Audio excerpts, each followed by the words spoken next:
Alors cette année, en 2015, Truffle Capital lance son 20e FCPI, le FCPI Truffle InnoCroissance 2015, afin de continuer à soutenir l'innovation tout en donnant la possibilité aux souscripteurs d'optimiser leur fiscalité.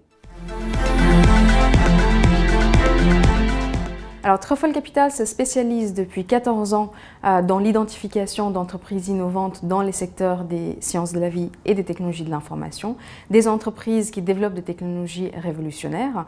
Et donc, le FCPI Truffle InnoCroissance 2015 va continuer dans cette stratégie-là avec un objectif de réaliser et de générer des plus-values potentielles pour les souscripteurs au-delà de l'avantage fiscal initial.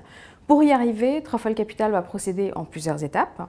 On va commencer par tâcher d'identifier des entreprises qui sont innovantes et capables de devenir des leaders de leur secteur. On va investir dans ces entreprises en tant qu'actionnaire de référence et devenir un véritable partenaire de ces PME afin de représenter au mieux les intérêts de nos souscripteurs au sein de ces PME. On va accompagner ensuite ces entreprises dans leur développement stratégique pendant toute la durée de l'investissement. On va ensuite essayer de céder ces entreprises dans les meilleures conditions possibles. Et enfin, l'objectif final avec les cessions, c'est justement d'essayer de faire des plus-values et de commencer à rembourser nos souscripteurs dès la fin de la période de blocage fiscal.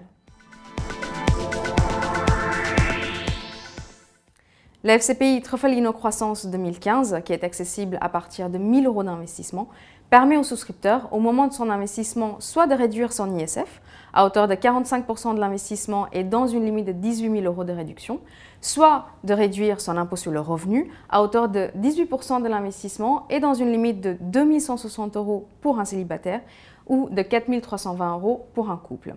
L'investissement dans ce FCPI est exonéré de la base ISF pendant la durée des détentions des parts et en plus, les plus-values éventuelles sont exonérées d'impôt sur le revenu.